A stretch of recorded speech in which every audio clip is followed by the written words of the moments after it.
Training program, we have with us Dr. Ambar Vyas, Associate Professor, University Institute of Pharmacy, Pandit Ravi Shankar Shukla University, Raipur, Chhattisgarh.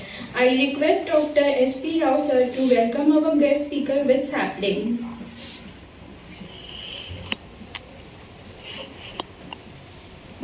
Welcome you, sir.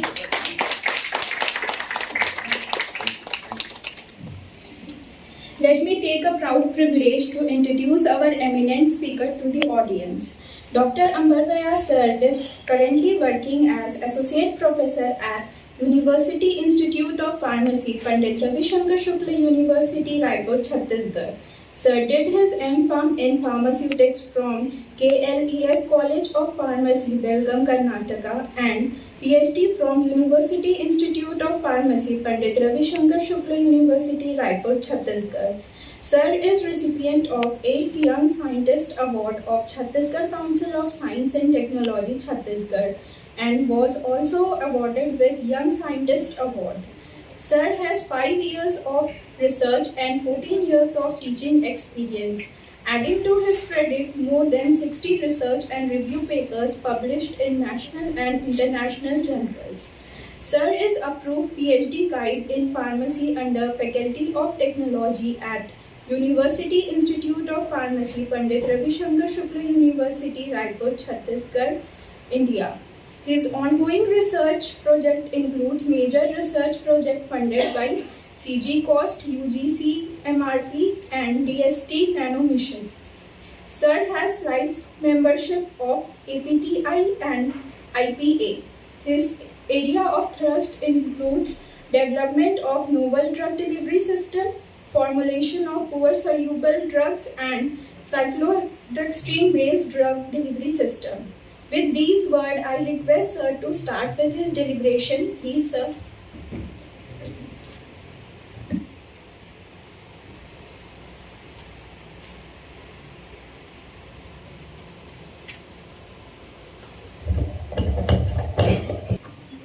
So, I was supposed to come in morning, so we are a bit late, so it's afternoon. Most of you might be somewhat sleepy or will be waiting for your lunch. Okay, so without wasting much of time,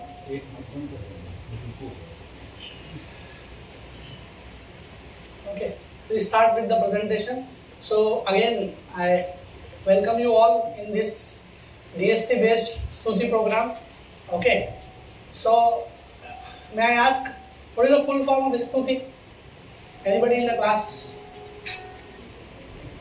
Anybody among the audience? What is the full form of Stuti? Anybody गलत ही होगा? You can try. Can you raise your hand? Don't find on mobiles. Just try to see that. Anybody? Training program of sophisticated instrument. Yeah, raise your hand. Get up. So I should hear a clear mind. Yes. Anybody? हाँ बोलो Ravi. Synergistic training program utilizing scientific infrastructure. Scientific and technological infrastructure as is missing here, but it is okay. So this is the name of the program DST is given, and why I have asked you, because when you are attending a program you should know about its full form. Okay, what is the reason is, the reason why DST has given this program to various academic bodies. The reason is, first, it is a synergistic training program which will increase your experience and exposure, because already most of the students are from master degree or those who have completed the PhD or those who are doing their PhD. Okay, but as you are doing your PhD or your master's work or research work on a particular focused area, right? If somebody is working on analytical techniques, he might not have exposure of other instrument like DSC, IR or any other flash chromatography like that. Okay, so this is a program in which the DST wants every research students from every corner of our country to have the exposure on all the instruments, whether they are of their field or not. So you will have the information about the science and technological infrastructure, means equipment, means various techniques which you will be utilizing or you may utilize in your forthcoming career. Okay, so based on that, I have kept my things for my presentation. My presentation is on XRD. Okay, I am going to talk you about the X-ray diffraction. Okay, and however this work is my postdoctorate work which I have done in 2017. It is not a new work, it's already published. But why I have chosen this work?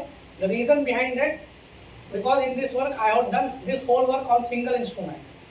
That is X-ray diffraction and diffraction for XRD. So the title is Mechanistic Insight into Co-crystal Disproportionation in Formulation Role of Excipients. So what does it mean? So it means that, as you know that, we are, or scientists in the pharmacy, they are not able to find new drugs. And because everybody know that finding and getting approved a new drug, it's a long-term event. It takes by 20 years and lakhs of monies or dollars are required. So what we are working on? We are working on the better bioavailability of the already available drug. Okay, this is one portion. And second portion is preparing formulations which are more efficient as compared to the conventional formulation. These are the two aspects in pharmaceutics in which academician and researcher are working.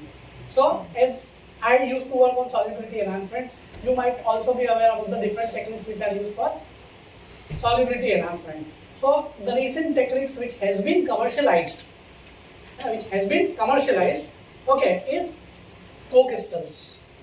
That is preparation of co-crystals, and these co-crystals are formed by using an other material which is known as drug or API and a co-former. Okay, so let's see what does it mean. So this is my topic. But what is the problem with this co-crystal? This co-crystal, when they are prepared by pharmaceutical scientists, okay, of an API, generally co-crystals are made up of drug and an API, or API and a co-former. So they have better solubility and stability in comparison to that particular API. So जो भी drugs हैं, API हैं, उनकी stability या solubility कम है, उनके लिए co-crystals बनाया जाता है, and these co-crystals are in API format. And the reason is better solubility and better stability. But what is the problem with this co-crystal? Because as you know that you cannot take drug or API like that. We need to formulate it. We need to formulate in some of the other dosage form. So when these pharmaceutical companies, when they tried to formulate these co-crystals, so what was the problem? The problem was, as you know that we will talk about the simplest dosage form, that is tablet and capsule. So as you know that apart from API in tablet and capsules, you may have certain excipients. And these excipients are causing certain problem at chemical level and physical level. And because of that, the increased solubility, which was the result of formation of co-crystals, is decreased. So when they did this study, so when pure API was kept, it was stable for a long duration. But when it has been formulated into tablet and when it has been studied for accelerated stability studies, they found that the bioavailability or the amount, the label claimed amount was not achieving in the due course of the time, that is your shelf life period. And that was the task which was given to us. What was the reason? So that is the title, so mechanistic insight the co-crystal disproportionation in formulation. So disproportionation means degradation of co-crystals. Because here actually degradation is not actually happening. Okay, so this process, why we have named it disproportionation, means co-crystal is again breaking up into API and the co-former. So that is why it is disproportionation, means the proportion is not proper in formulation and role of excipient, because the excipients were responsible for this property. So that is why it is role of excipients. And mechanistic insight means how the chemical reaction is going on. How the chemical reaction is going on and what was the reason behind this disproportionation. Okay, so this is the topic. Hope you have got this topic. Now we'll move forward. So what are co-crystals? Coming to the base. So many scientists there doesn't agree that co-crystals and salt are different things. But there is a group of scientists and the leader of that group is Michael Zeratko. Multiple component crystals in which all the components are solid under ambient conditions. So it is a multiple component system which is crystalline in nature, and salt can be amorphous or crystalline.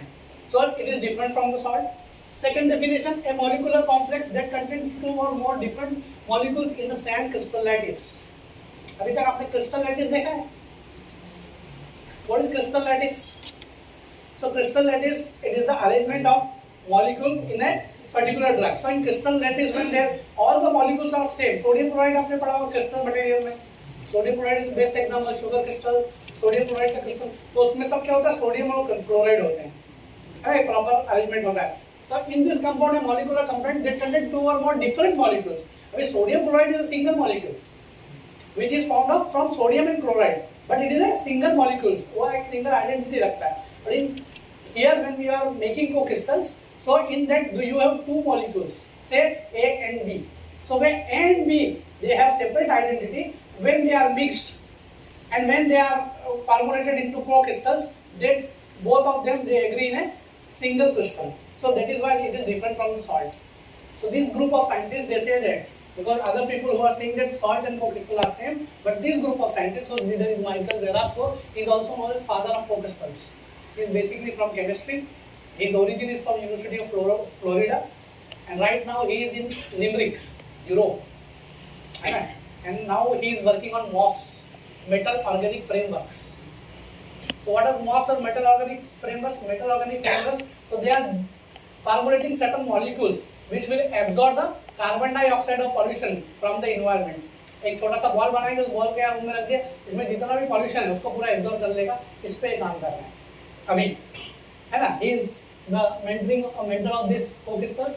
So this definition, and because of this definition, FDA from US has given co-crystal as a separate identity. जब इन लोगों ने prove किया, और इसका जो last 2013 में इसका meeting हुआ था, ये इंडिया में हुआ था नाइकर मोहाली में. और there is one paper जिसमें डिस्कशन होने के बाद ये फाइनल हुआ था साइंटिफिक कम्युनिटी में कि सॉल्ट और को-क्रिस्टल अलग अलग होते हैं. तो उस पेपर का टाइटल है what is there in name cocrystal, और उसमें 50 ऑथर है, 50 ऑथर पूरे वर्ल्ड के, भारत से भी उसमें 4-5 ऑथर है. तो मैंने अपने जीवन में एक ही पेपर देखा जिसमें 50 ऑथर है और सब बड़े लोग हैं. What is there in name cocrystal, when you google it you will find it's a good paper to read. Okay, so this cocrystal is not new.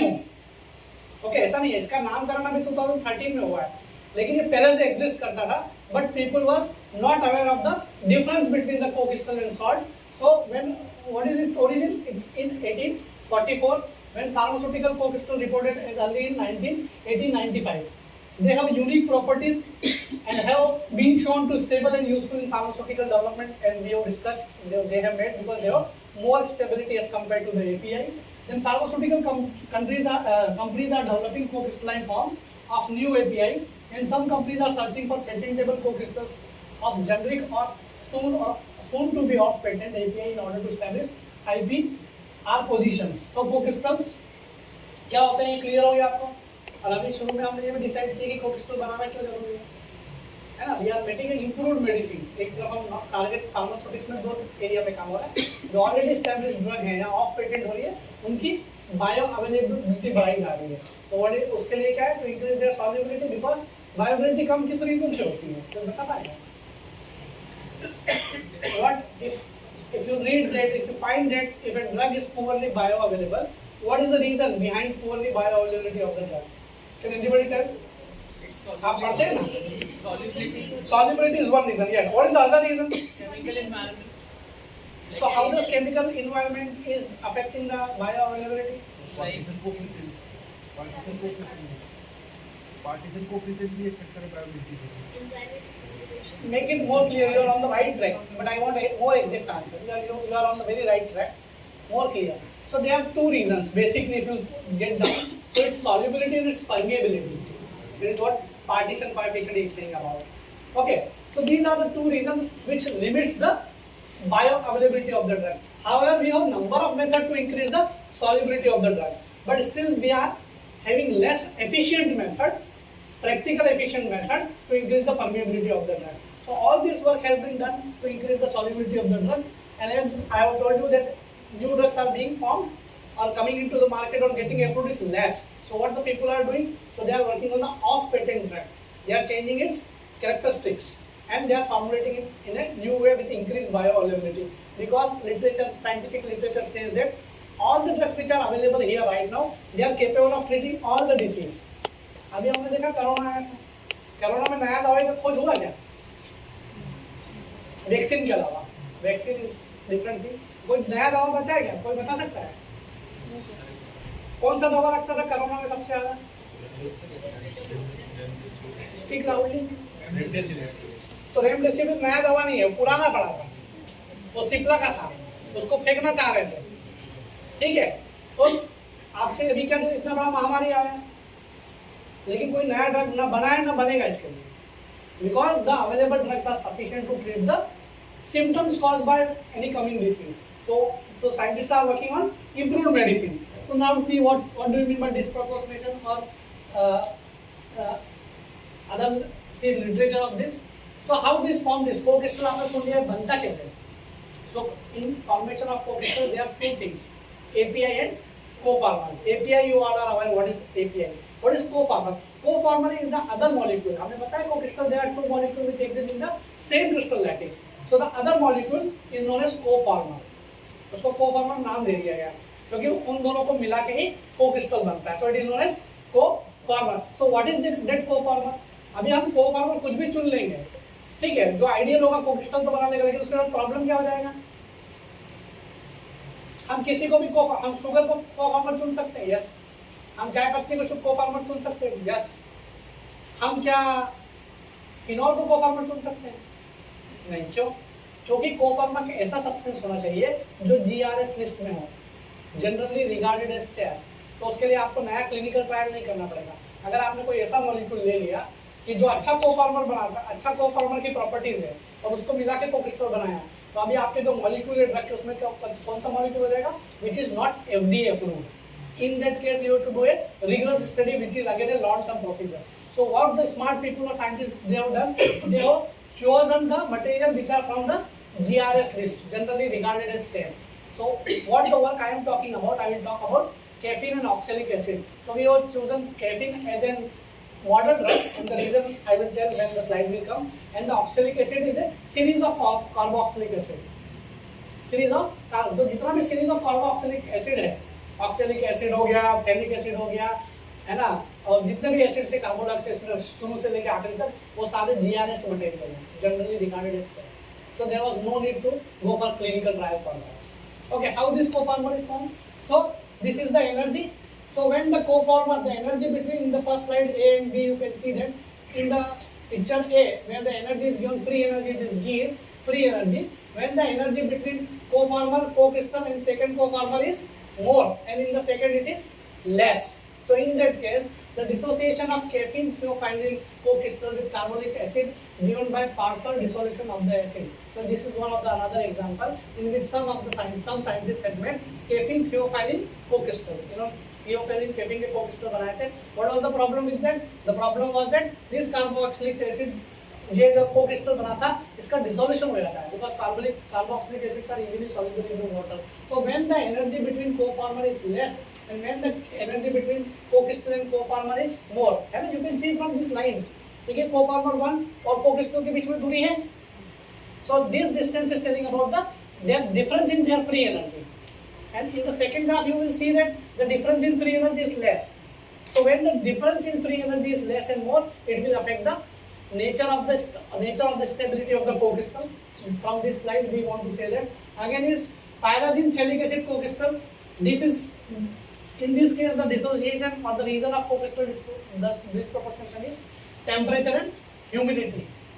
Okay, इसमें temperature और humidity से disproportionation हो रहा है. अब मैं इतनी टाइम से disproportionation वर्ड यूज कर रहा हूँ, तो आप disproportionation से क्या समझते हैं?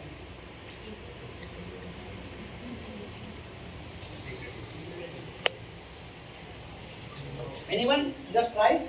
लैटिस से बाहर आ जाएगा मतलब साथ में। हाँ, वो जो दोनों एक क्रिस्टल लैटिस में है उससे बाहर आ जाएगा। अब वो दोनों बाहर आ गए, ठीक है, तो जो सॉल्युबिलिटी है, जो बायोलिटी उस लैटिस की है, वो जो को क्रिस्टल है, उससे इनकी इंडिविजुअल कम होगी। वो 1 और 1 11 है, और जब दोनों हो जाते हैं तो 1 1 हो जाते हैं। तो या तो ये पायराजीन और थैलिक एसिड या ऊपर कैफीन थियोफाइलिन, इन दोनों में क्या होता है, because of the certain reason वहाँ का डिसोल्यूशन ऑफ एसिड हो जाता है। डिसोल्यूशन ऑफ एसिड क्यों हो जाता है? Ambient humidity, in this humidity water is present, carboxylic acid absorb water and उसमें डिजॉल्व हो जाता है। डिजॉल्व एक मॉलिक्यूल उसका डिजॉल्व हो गया तो दूसरा उसका जो उसका पेयर मॉलिक्यूल जो है वो फ्री हो जाएगा। It will be in the form of caffeine, और फिर उसके जो कैफीन है उसकी इंडिविजुअल सॉल्युबिलिटी कम है, in the second case because of temperature and humidity, या टेम्परेचर ह्यूमिडिटी दो फैक्टर रोल कर रहे हैं।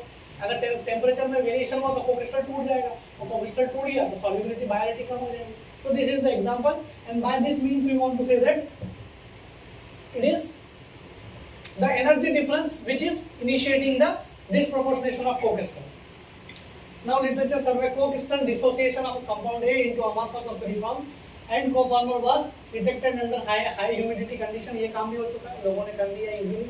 Second is surface acidity and hygroscopicity of excipients may have a correlation with dissociation of co-crystal in these tablets. ये hypothesis है. Okay, next is purpose of this work was to mitigate the dissociation of co-crystal. This was our objective. Okay, so to mitigate the dissociation of co-crystal means हमको ये पता करना था कि co-crystal dissociate क्यों हो रहा है, और साथ ही ये भी करना था उसको dissociate होने से रोकने के लिए क्या strategy use करें. That is what this mitigation word is used here. Prototype tablets with coated co-crystal and pH buffering agent like citric acid, citric acid demonstrated improved physical stability of the co-crystal. And co-crystal dissociation is not coded mitigation study it had, and this work was of Pfizer company. ये Pfizer के साथ तो ये work किया गया है, तो इन पे कॉपीराइट Pfizer का है. So this literature सर्वे से ये पता चला है कि इतनी चीजें पता चल रही है. क्या चल रही है कि ये जब डिसोसिएट होता है तो अमोर्फस फॉर्म में और कोफॉर्मर में हाई ह्यूमिडिटी के कंडीशन में बहुत सारे को-क्रिस्टल डिसोसिएट हो जाते हैं. सेकंड क्या पता चला, सरफेस एसिडिटी और हाइड्रोस्कोपिसिटी के कारण भी टेबलेट में को-क्रिस्टल डिसोसिएट होता है. What is surface acidity? Anybody? Surface acidity, ठीक है, इसको पढ़िएगा. ये एक नया टर्म है, मुझको पता नहीं आप लोगों में से कितने लोगों को पता है, लेकिन ये एक अच्छी चीज, इसको पढ़िए. दूसरा एक पीएच मैक्स पढ़िएगा. PH max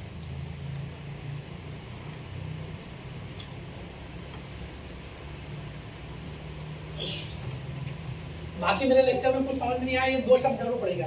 this will add something to your knowledge. ठीक है, ये दो नए शब्द आपको दे रहा हूँ, और जो लोग मटेरियल साइंस में काम करते हैं वही पढ़े होंगे. अगर आपने मटेरियल साइंस में काम नहीं किया तो ये दो शब्द शायद आपके लिए नए हो सकते हैं, ऐसा मैं सोचता हूँ. तो सरफेस एसिडिटी क्या होती है, एसिडिटी और सरफेस एसिडिटी में क्या डिफरेंस है. ठीक है, you will find good papers on this. And second is pH max. ठीक है, ये दो चीज पढ़िएगा. These are two new things which I am sharing with you.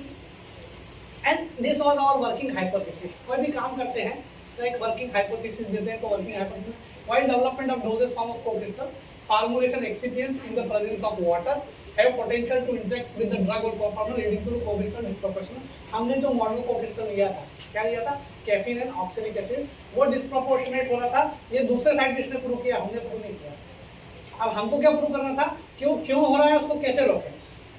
तो जब हमने लिटरेचर सर्वे किया, पिछला स्लाइड्स देखा है कि को-फॉर्मर में एनर्जी डिफरेंस होता है, ह्यूमिडिटी टेम्परेचर के कारण दूसरे को-क्रिस्टल टूट जाते हैं, डिस्प्रोपोर्शनेट हो जाते हैं. तो हमने ये सोचा कि हमारा को-क्रिस्टल जो हम मॉडल को-क्रिस्टल ले रहे हैं उसका रीजन ये होगा कि जो फार्मुलेशन में एक्सिपिएंट्स डाल रहे हैं, जब टेबलेट बना रहे हैं हम, डिसइंटीग्रेटिंग एजेंट, फिलर्स, ठीक है, binding agents and so on, excipients we are adding depending upon the type of the tablet we are preparing, उनसे कुछ इंटरेक्शन हो रहा है. और वो इंटरेक्शन क्यों हो रहा है, because tablet is a solid dosage form, solid solid interaction is minimum. तो वो मुश्किल है क्योंकि बहुत जल्दी हो रहा है. शेल्फ लाइफ 2 साल का, उसमें टूट जा रहा है, उसमें बायोरेटिक कम हो रहा है. तो रीजन है कि कहीं से ह्यूमिडिटी आ रही है. कहाँ से आएगी, ambient humidity from the atmosphere. तो वो एम्बिएंट ह्यूमिडिटी को कोई तो सब्सटेंस एब्जॉर्ब कर रहा है और वो सॉल्यूशन फॉर्म में आ जा रहा है. और जब वो सॉल्यूशन फॉर्म में आता है तो rate of the reaction will increase as compare to the solid dosage form. Everyone knows it. So this was our hypothesis to start the work. The example of co-crystal disproportion, these are the other example which has been done by other scientists and this has been quoted here.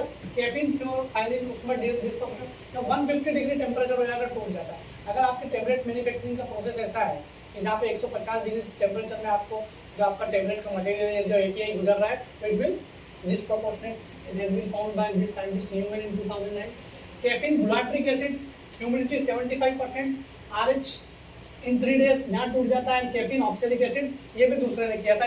ये Suri lab में आया होगा इन 2017. ये भी हमने पाया कि excipients के प्रेजेंस में टूट जाता है. तो ऊपर के जो 2 फैक्टर थे अभी तक जो थ्योरी चली आ रही थी लिटरेचर में, उनका ये कहना था कि सिर्फ ह्यूमिडिटी टेम्परेचर कंडीशन ही रिस्पॉन्सिबल है. Temperature and humidity, atmospheric condition ही रहती है.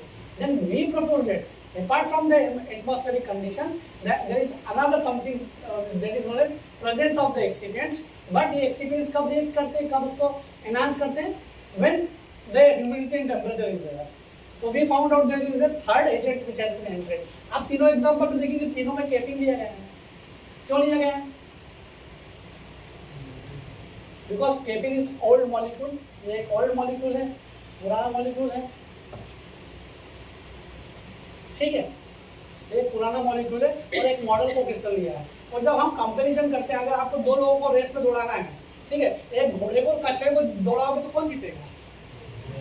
तो वो रेस होगी क्या? नहीं, जब दोनों बराबर। वी कंपेयर एप्पल एप्पल्स और orange orange, we don't compare apple and orange. So that is why we have taken caffeine, all the examples of caffeine here.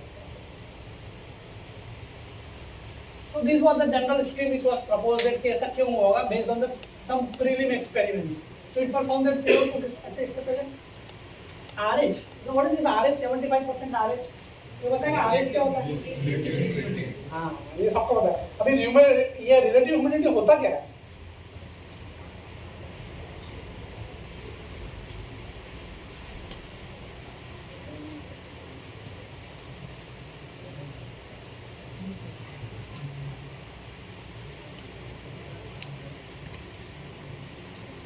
ये रिलेटिव ह्यूमिडिटी होता क्या? Relative humidity, what is relative humidity? ऐसा ठीक है ना कि मैं बोलते चले जाऊं, सुनोगे? ये ठीक है? इधर ठीक है। तो रिलेटिव ह्यूमिडिटी होता क्या है? What do you mean relative humidity? Anybody?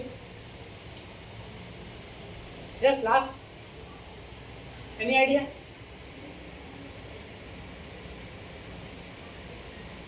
कुछ पता है?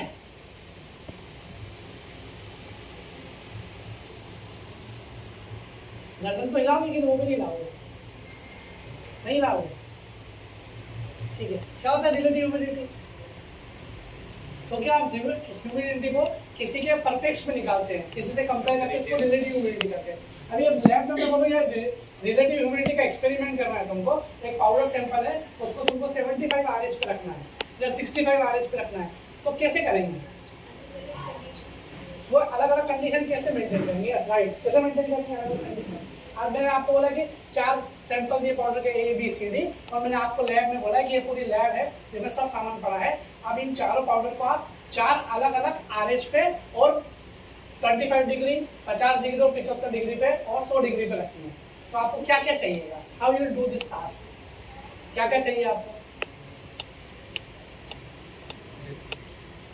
Yes anybody? डेसिकेटर। अब तेरे सुना है, इससे को पता है, ठीक है। और कोई? एनीबॉडी? हाँ, please speak a little bit loud। Sir हमारे पास ह्यूमिडिटी चेंबर्स होते हैं जिसके हम अभी मान लो ह्यूमिडिटी चेंबर भी अपना करीब कॉलेज है थोड़ा, वहाँ पे ह्यूमिडिटी चेंबर की सुविधा नहीं है, फॉर्म के बच्चों को कराना, ठीक है। There are machines humidity chambers, we don't want to go that, पर उससे अच्छा कौन सा मेथड है? और ह्यूमिडिटी चेंबर होगा तो कितना होगा?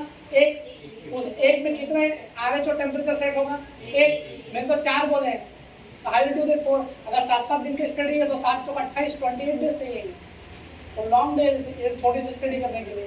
तो what is the alternate solution which is used in industry also? हाँ, डेसिकेटर। डेसिकेटर कितने लोगों ने देखा है? अच्छा, देखा सबने।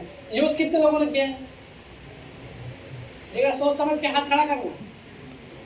जिसने यूज किया है वही हाथ खड़ा करना, पूरा करो। There is a full hand so I can see. देखो अभी हाथ आधे हो गए ना। हाँ, तुम बताओ कैसे in the black shirt sweater कैसे यूज करते डेसिकेटर को? सर उसको एयर टाइट कंटेनर में, मतलब वो सॉल्ट, मतलब हमारे फार्मा केमिस्ट्री में क्या करते हैं, कंपाउंड को जैसे कि उसमें मॉइस्चर कंटेंट ना जाए, उसके लिए डेसिकेटर यूज़ करते हैं फिल्टर आउट करने के बाद। उसमें एयर टाइट कंटेनर। किसका बना रहता है डेसिकेटर? ग्लास। अरे जिससे पूछता उसको हाथ ऊपर करो, ठीक है। तो उसको एयर टाइट कैसे करते हैं? ग्लास की चीज को कुछ स्क्रू कस के करते हैं।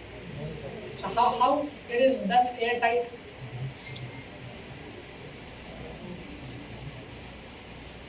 देखो लेक्चर तुमको समझ में आएगा कि नहीं आएगा मुझको नहीं पता, लेकिन 5-6 चीजें तुमको अच्छे से समझा के जाएंगे आज, ठीक है।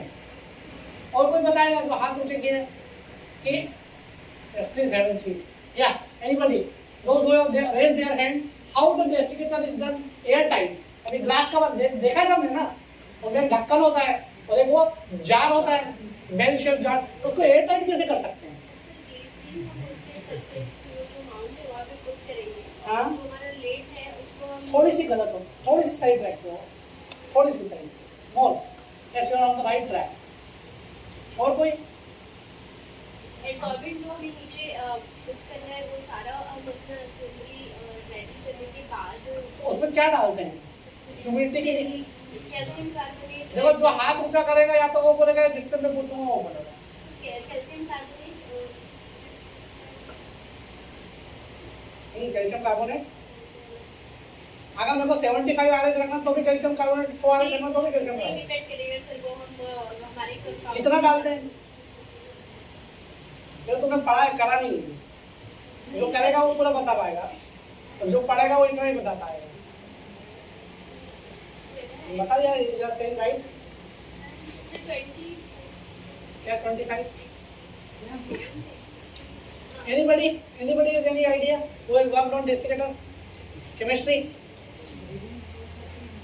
काम नहीं किया कोई desiccator के साथ, नहीं ना? प्रॉपर मतलब सर मैं अप्रॉक्सीमेट 25 ग्राम अराउंड हम लोग यूज करते हैं। नीचे वाला जो बैंड सरफेस होता है उसमें जितना हम इसका 3/4 पोर्शन तक उसको पुट करते हैं, इतना जितने के ऊपर हम अपना सैंपल जो है वो प्लेस कर पाए। मेरा एग्जैक्टली रेशियो मुझे ठीक कंफर्म है, नहीं है। चलो you are on the right track, but still I need a perfect answer, which are you are short of. Anybody else? नहीं, तो मना करो तो मैं बताऊं, तुम लोग मना भी नहीं कर रहे हो। आ रहा है सबको? ठीक है, तो डेसिकेटर आपने देखा ग्लास का होता है, ठीक है, उसके अंदर नीचे एक छोटा सा होल रहता है, मतलब दो उसके सरफेस रहते हैं, एक ब्रॉड और नीचे जाके गोल हो जाता है, तो और उसके ऊपर एक प्लास्टिक की प्लेट रखते हैं, तो जो प्लास्टिक की प्लेट रखते हैं वो सैंपल रखने के लिए उस प्लास्टिक की प्लेट में छेद होते हैं गोल गोल, ठीक है। अभी ह्यूमिडिटी बनता कैसे? क्योंकि उसमें वाटर भरते हैं, तो वाटर भरेंगे, सिर्फ प्योर वाटर भरा तो क्या बनेगा? 100% आरएच। कितना हो जाएगा आरएच? 100% आरएच, ठीक है। उसके लिए क्या करते हैं आप गूगल करिएगा आरएच सॉल्यूशन, तो गूगल में एक चार्ट बनेगा कि कौन सा सॉल्ट डालोगे तो कितना ह्यूमिडिटी होगा। अब वो सॉल्ट डालना कितना है? You have to make a saturated solution, मतलब आपका पूरा घुल जाए, उसके बाद में उसमें 5-10 ग्राम बचा रहना चाहिए।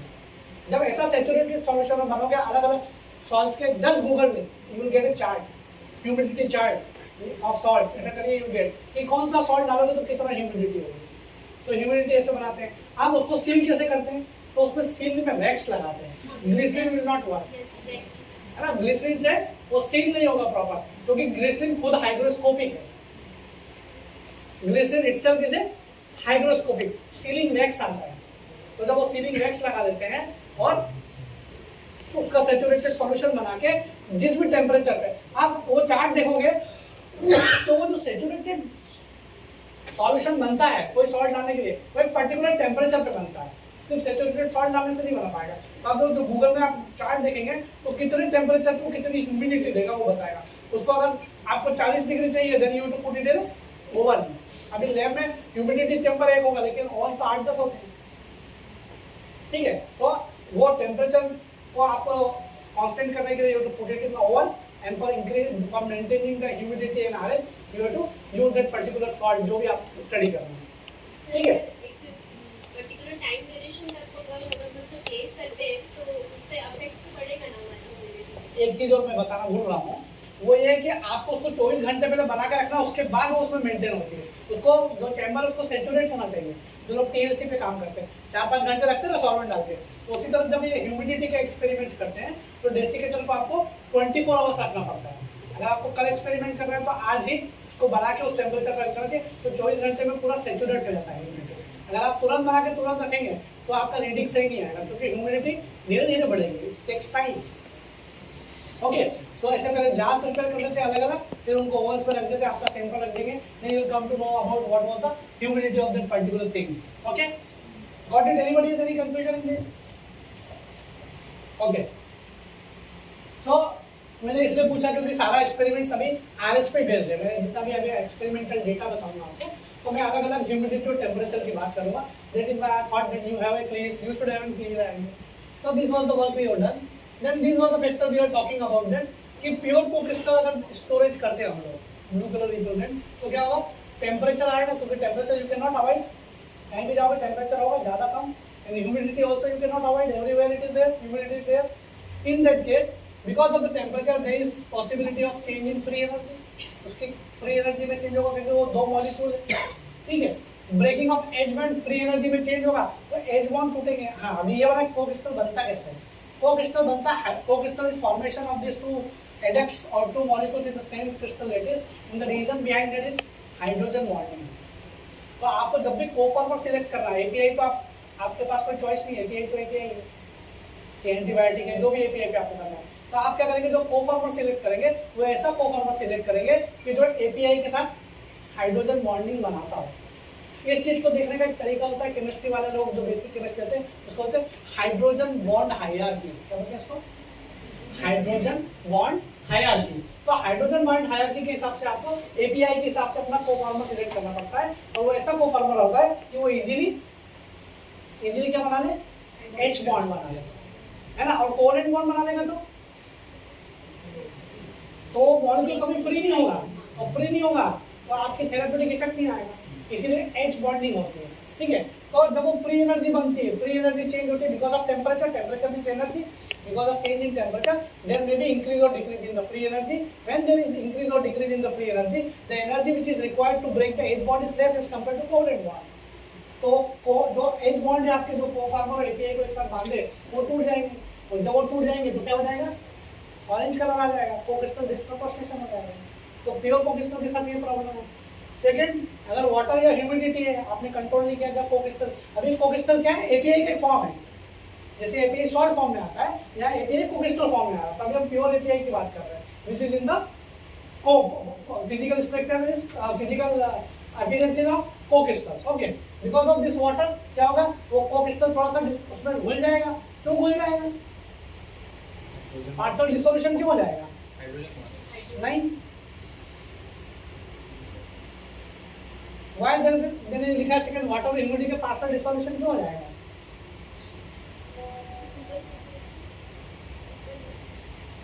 सुपर सैचुरेशन नहीं है. एनीबॉडी? वाटर सैचुरेशन ज्यादा होती है. वो क्रिस्टल बनाया क्यों था? उसकी सॉल्युबिलिटी ज्यादा है, इसलिए तो बनाया था. तो उसकी सॉल्युबिलिटी जल्दी है, तो जैसे मॉइस्चर आएगा तो घुल नहीं जाएगा उसमें, ठीक है. So because of that it will go under dissolution, and because of that precipitation of free drug और कोफॉर्मर दोनों अलग अलग हो जाएंगे, और जब दोनों अलग अलग हो गए तो क्या हो गया, कोक्रिस्टल डिस्प्रोपोर्शन. तो प्योर और एपीआई के साथ भी प्रॉब्लम है. What come to the other side, जब हम उसका फॉर्मुलेशन बना रहे हैं, क्योंकि हमारे पास एपीआई कोक्रिस्टल के फॉर्म में, we need to make tablet or capsule of that. In that case there are again two cases, excipients pK and pKb and functional group. ये पीकेबी क्या होता है, केमिस्ट्री वाले लोग ही बता पाएंगे क्या होता है pKb.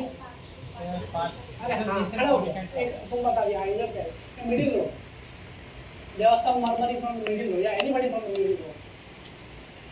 Yes, just right. Anybody in the middle row from chemistry? तो पूछा तो सब बोला, अभी बता. Yes.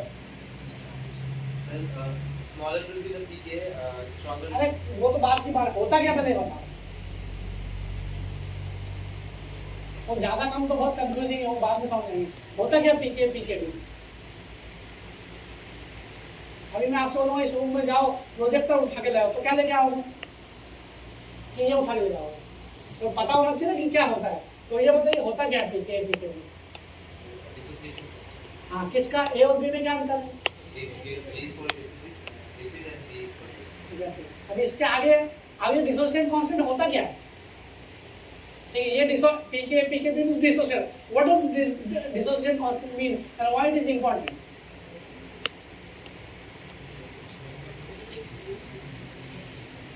और कोई anybody want? Yes. Dissociate the ions from the positive and negative charge, and it depends on the pH. Yes. The Henderson-Ising equation is yes, Henderson very good, very. ठीक है, फिजिकल केमिस्ट्री पढ़ाते हो क्या तुम? Okay, so yes, आपने भी सही बोला.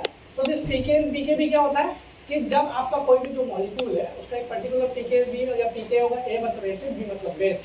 जब हम उसको पानी में डालेंगे तो डिपेंडिंग अपॉन इट्स नेचर, आप पानी में डालेंगे, किसी भी सॉल्यूशन में डालेंगे, तो पानी उसका अपना पीएच है, कोई सॉल्यूशन है उसका अपना पीएच है, उस पर्टिकुलर पीएच पे या उस पर्टिकुलर रेंज पे जब वो टूटेगा तो कितने मॉलिक्यूल एसोसिएट होंगे, डिसोसिएट होंगे, सॉरी, है ना। तो जो डिसोसिएट होंगे और जो नहीं डिसोसिएट होंगे उनके बीच में एक बैलेंस बना रहेगा, और उसको हम पीके और पीकेबी कहते हैं। अब ये डिसोसिएट एसोसिएट से हमको क्या करना, फार्मास्यूटिक्स वाले लोगों को, अब बताइए फार्मास्यूटिक्स वाले लोगों को क्या जरूरत है जानने के लिए कि डिसोसिएशन कितना हो रहा है। यस, बिकॉज हमने पढ़ा है कि जो ड्रग एब्जॉर्ब होती है वो आयनाइज्ड फॉर्म में होती है, आयनाइज्ड फॉर्म में नहीं होती है ना। However there are certain question on this theory also, but right now so जो एक्सिपिएंट्स रहते हैं उन एक्सिपिएंट्स का अपना पीके भी होता है, क्योंकि हम एक्सिपिएंट्स क्या क्या है, disintegrating agent, binding agent, glidant, lubricating agent और भी XYZ कलरिंग एजेंट जो भी डालेंगे तो सब मटेरियल्स हैं, और सब मटेरियल्स का अपना एक प्रॉपर्टी होता है, तो उनके उन सब का अपना अपना इनहेरेंट पीके भी हो सकता है। तो पीके भी कब आएगा, when there is moisture, and moisture कहाँ से आएगा, from the atmosphere. So the excipients pKb and functional group which are there in the excipients, उनके कारण क्या होता है, change in micro environmental pH। एक और नया वर्ड पढ़ लीजिए, pH आपको पता है, माइक्रो इन्वायरमेंटल pH और pH में क्या डिफरेंस होता है, this is also a new thing for you. It's a very interesting phenomenon which has been accepted by largely scientific community, and they are saying that it really exists and it have a significant effect on the properties. तो अभी 3 नई चीजें सिखा दी आपको, क्या क्या हो गया, सरफेस एसिडिटी, pH max और माइक्रो इन्वायरमेंटल pH। ठीक है, ये 3 चीज पढ़ के आप समझ रहे हैं तो आप आपकी क्लास में दूसरे से 10 पाएगा ऊपर चले जाएंगे। ठीक है, प्रैक्टिकल करके देखिए इसको क्या समझ में आता है, so, है ना, because they change in the micro environmental pH। अभी यहाँ समझाने के लिए समझा देता हूँ, pH क्या होता है कि एक सॉल्यूशन है, ठीक है, अभी सॉल्यूशन में कहीं से भी pH ना तो सेम आएगा, लेकिन अभी साइंटिफिक कम्युनिटी ये कहती है होली में रंग डाला है, सूखा रंग पानी में डालते हैं तो कैसे होता है, धीरे धीरे डिफ्यूज होता है, ठीक है ना, धीरे धीरे डिफ्यूज होता है, फिर पूरी बाल्टी एक कलर की हो जाती है। तो उसी तरह का एक फिनोमेना है, even there are some substances added in a solution or in a water, so when it exist in the solid form, तो जो सॉलिड फॉर्म के आसपास जो फर्स्ट मॉलिक्यूल जो लेयर की कांटेक्ट में होती है वहाँ का pH बल्क pH से थोड़ा अंतर होता है, बहुत माइनर डिफरेंस होता है in terms of the reading, but this minor pH has a significant effect on pK and pKb और association and dissociation of the molecule. ठीक है, तो उसको बोलते हैं micro environmental pH, and this micro environmental pH is responsible of different phenomena which are directly related on the property of association and dissociation of the drugs. So it is an established fact. There are n number of papers for this theory. Okay. तो micro environmental pH change हो जाता है। अब जब micro environmental pH change हो जाता है तो drug and co-pharma फिर अलग-अलग हो जाते हैं। The second reason is processing condition. अभी टेबलेट बना रहे हैं तो processing condition क्या है? स्टोर से उठा के बोरे को कन्वेयर बेल्ट पे डालेंगे, वो कन्वेयर बेल्ट पे चलेगा, फिर कोई मिक्सिंग हुई है तो मिक्सर से टकराएगा। तो because of this process condition there is amorphization और लैटिस डिसऑर्डर। आपको जो क्रिस्टल है टूट जाता है, अभी कांच का सामान एक ऑटो में भर के लाएंगे तो खराब हो जाएगा, स्क्रैच लग जाते हैं। उसी प्रकार जब एपीआई को क्रिस्टल के फॉर्म में रहेगा उसको प्रोसेसिंग कंडीशन से डालेंगे, वेरियस मशीन से करेंगे, सीविंग करेंगे तो उसके लैटिस में डिसऑर्डर आ जाएगा, तो वो टूट जाएगा। और लैटिस डिसऑर्डर अपने आप में एक प्रॉब्लम है क्योंकि वहाँ एक जगह बन गया, एक पॉइंट बन गया, उस पॉइंट पे मॉइस्चर इजीली एब्जॉर्ब हो जाएगा as compare to the smooth surface. आपने कहा एक ऑयल पेंट करी दीवार पे पानी डालिए और एक चूना की दीवार पे पानी डालिए, तो ऑयल पेंट वाली दीवार को पोंछ देंगे तो किसी को पता नहीं लगेगा कि यहाँ पानी आएगा, लेकिन चूना वाली दीवार पे करेंगे तो पता लग जाएगा कि गीला है। तो दैट इज द डिफरेंस। तो this because of this process condition there will be disorder in the lattice, and because of this lattice disorder और अमॉर्फाइजेशन उसको बोलते हैं, अमॉर्फस फॉर्म में क्रिस्टलाइन फॉर्म से टूटते हुए अमॉर्फस फॉर्म में आ गया, and because of this increase reactivity क्या हो गया, इंक्रीज रिएक्टिविटी हो गई। अब इंक्रीज रिएक्टिविटी हो गई तो again it will leads to the cocrystal disproportionation. So this was the theory, क्या उसको ऐसे रखें या वैसे रखें, दोनों कंडीशन में डिस्प्रोपोर्शनेशन हो रहा था, and this may be the possible reasons. अभी ये सिर्फ हाइपोथेटिकल है, अभी एक्सपेरिमेंट आगे किया है, ठीक है, based on the literature survey, based on the available information, this hypothesis और this factors were screened out. And if I am getting late, let me know. Okay. So outline of the research. Now the actual work started. So we have 3 aims: rapid excipients, screening, diluent disintegrating and lubricating. हमने अलग अलग, आप जानते हैं कि diluents में कई प्रकार के जो होते हैं, एक कोई सिंगल डाइल्यूएंट नहीं, उसी प्रकार डिसिंटीग्रेटिंग, लुब्रिकेटिंग एजेंट, ये सब अलग अलग होते हैं, तो बहुत सारे होते हैं, तो सबका स्क्रीनिंग किया, फटाफट मिला के रफ एक्सपेरिमेंट किए। फैसिलिटिंग डिस्प्रोपोर्शनेशन, और डिस्प्रोपोर्शनेट जल्दी हो, डिस्प्रोपोर्शन एक स्लो प्रक्रिया है, लेकिन उसको इंक्रीज करना, जैसे हम स्टेबिलिटी, एक्सीलरेटर स्टेबिलिटी स्टडी करते हैं, उसको करने के लिए हमने क्या किया, ये सारा जो स्क्रीनिंग किया, किस पे किया, in presence of high amount of water end milling किया। उसको मिलिंग किया तो क्या होगा, अमोर्फाइजेशन हो जाएगा, क्रिस्टल एडिशमेंट डिसऑर्डर होगा, तो रिएक्शन फास्ट होगा।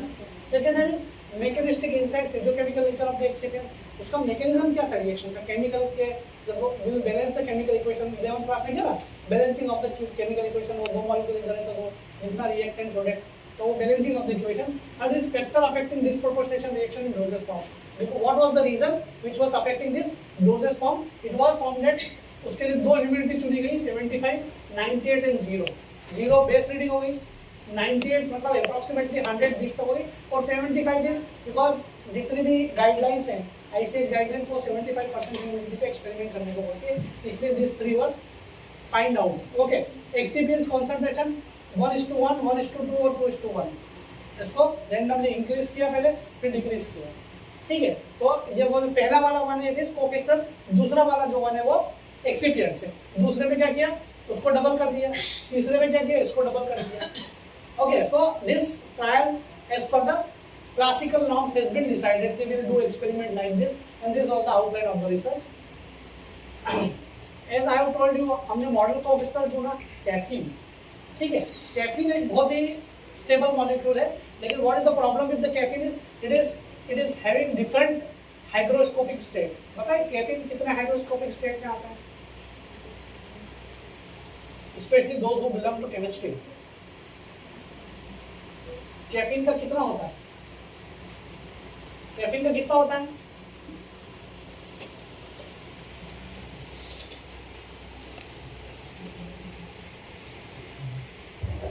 Just give me a second है, there is some emergency, Only 2 minutes. Caffeine का कितना हाइड्रेशन स्टेट होता है,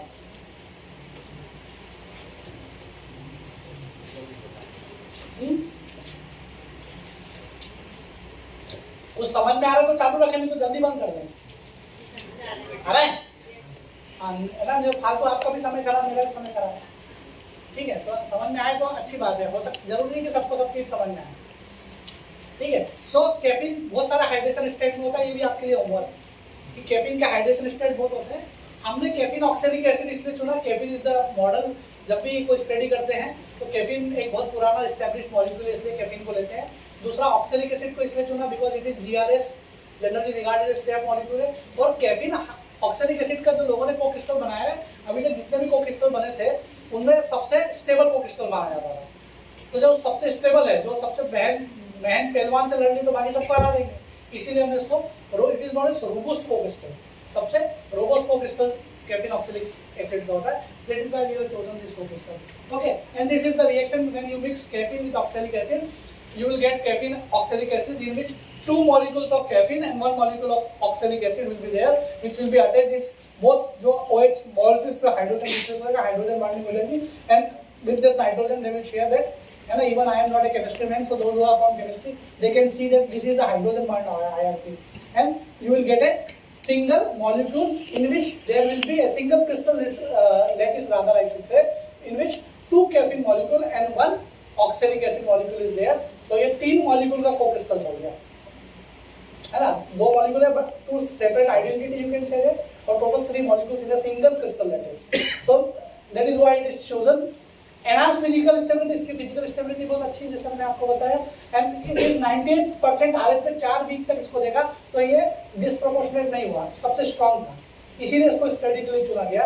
इसलिए चुना गया बिकॉज हमने लिटरेचर सर्वे में देखा था, scientist have shown that temperature and humidity are the reason, और हमने प्रपोज किया था टेम्परेचर एंड ह्यूमिडिटी के अलावा excipients also play a role.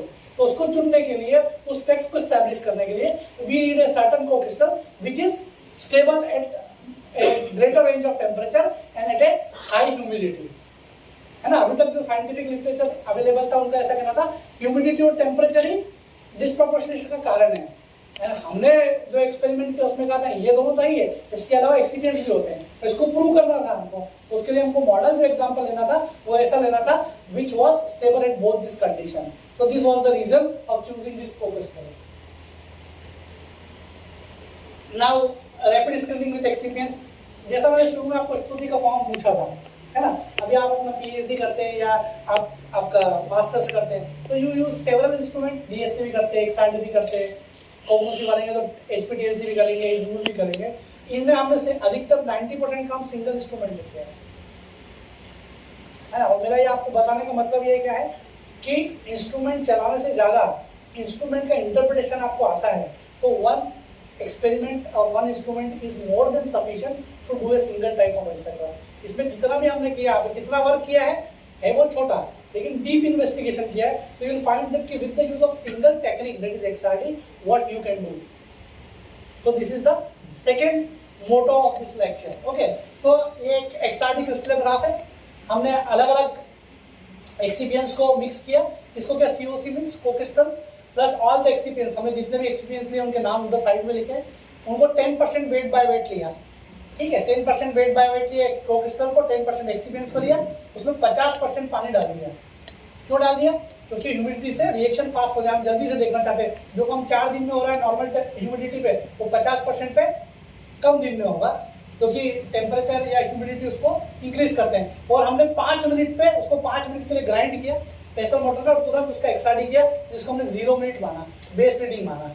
ठीक है, दूसरा हमने क्या किया, जितने भी कोक्रिस्टल्स लिए उनको एक्सिपिएंट्स को मिलाया 10%, उनका फिजिकल मिक्सचर बनाया। ठीक है, उनको ग्राइंड नहीं किया। ग्राइंड क्यों किया? पहले वाले में to increase the amorphization, crystal lattice disorder करने के लिए। तो पानी भी है, क्रिस्टल लैटिस डिसऑर्डर भी, तो रिएक्शन बहुत फास्ट होगा। उसके कंपैरिजन में फिजिकल मिक्सचर बनाया जहाँ पानी भी नहीं था और क्रिस्टल लैटिस डिसऑर्डर भी नहीं था, उसको भी 0 मिनट पे किया। दोनों में क्या अंतर था? एक्सआरडी पाउडर एक्सआरडी किया, फिर कंट्रोल 0 मिनट पे तो रीडिंग किया, वो कंट्रोल हो गया। Second is after storage at 1 week at RT and 0 RH। पहला हमने उसको डेसिकेटर में रख दिया, एक सैंपल का एक पार्ट को, जिसमें रूम टेम्परेचर पे 0 RH में ले लिया। दूसरे में हमने इसको 1 वीक के लिए स्टोर किया, वहाँ एक सर्टन 75% RH पे रूम टेम्परेचर पे हमने उसको ले लिया। तो सारी कंडीशन से वेरिएबल हो गया। या जल्दी करने के लिए रैपिड स्क्रीनिंग होता है, हमने सबका एक्सआरडी लिया। तो जो सबसे पहला एक्सआरडी है आप देख रहे हैं, इट इज कोक्रिस्टल का एक्सआरडी है। जो फर्स्ट जो ग्राफ है इट इज कोक्रिस्टल। इसमें क्या दिख रहा है आपको? अभी जब एक्सआरडी देखते हैं ना, हो सकता है आप लोगों ने बहुत से यूज देखे, एक्सआरडी सिर्फ क्रिस्टलाइन मटेरियल के लिए है। अगर आपका मटेरियल अमॉर्फस है so then XRD is of not a good technique, or it's not at all a technique to be used for its identification or its any of the study, because caffeine oxalic acid जो कोक्रिस्टल है वो खुद अपने आप में crystalline, इसलिए हमने XRD use किया। तो जब XRD यूज करते हैं तो जैसे हमारे हाथ की जो रेखाएं होती हैं या थंब का जो इंप्रेशन होता है वो दिखता एक जैसा है, लेकिन दूसरे का मोबाइल खोल नहीं सकते आप, वो यूनिक होता है। उसी तरह XRD में पीक्स होती हैं, तो ये पीक्स जो होती हैं ये पीक भी यूनिक पीक्स होती हैं। एक क्रिस्टल जो है दूसरे क्रिस्टल की पीक्स कॉपी नहीं कर सकता, जस्ट लाइक अवर फिंगरप्रिंट और palm, print of our palm.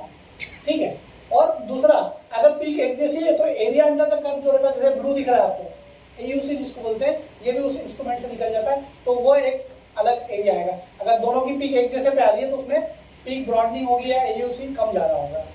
ठीक है, तो कोक्रिस्टल का आप पीक देखें, क्योंकि कोक्रिस्टल क्रिस्टलाइन है, आप शार्प पीक देख पा रहे हैं। Here around about 8 and this peak 12, 14, 16 and so on.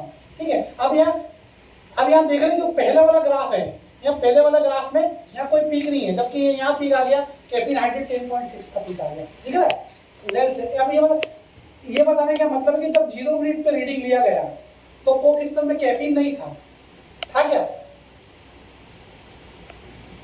था क्या? था तो क्यों, और नहीं था तो क्यों? अब कितने लोग बोल रहे था और कितने लोग बोल रहे नहीं था? जो फर्स्ट है कोक्रिस्टल, इसमें कैफीन का पीक क्यों नहीं आया? एक रेज योर हैंड, तुम्हारा बहुत आंसर हो गया, अभी दूसरे को मौका देंगे। और कोई? एनीबॉडी? मिडिल रो से कोई आंसर नहीं आया। जो फर्स्ट ग्राफ है जो कोक्रिस्टल है, कोक्रिस्टल किससे बना है? कैफीन ऑक्सैलिक एसिड से बना है। तो जो 10.6 का आखिरी में दिया है तो वो यहाँ पे क्यों नहीं आया? शुरुआत में प्रॉपर मिक्स नहीं हुआ। केटामिन से। अब खड़े होके बोलिए ना, तो सबको सुनाई पड़ेगा। मैं ये चाहता हूँ आपने आंसर दिया है। यस, राइट बोल रहे हैं। यस, हाँ हाँ, अभी से शुरुआत में वो प्रॉपर मिक्स नहीं हुआ था, जो आपने बताया था, जैसे होली वाला जो कंसेप्ट बताया था, शुरुआत में प्रॉपर मिक्स नहीं हुआ था, बाद में जब वो मिक्स हुआ तो उसका ये रीजन नहीं। और कोई? Anybody else? Caffeine pure form में नहीं था उस टाइम। यस, टूटने के बाद कैफीन प्योर फॉर्म में आया और क्योंकि ये पिरक एक्साइड किसका है? कोक्रिस्टल का है। तो कोक्रिस्टल में कैफीन कहाँ है? मॉलिक्यूलर लैटिस के अंदर। और ठीक है, तो इसलिए कैफीन का पीक नहीं आया, समझिए। लेकिन जब हमने इसमें अलग अलग और ये दूसरे जो हैं, ये क्या है?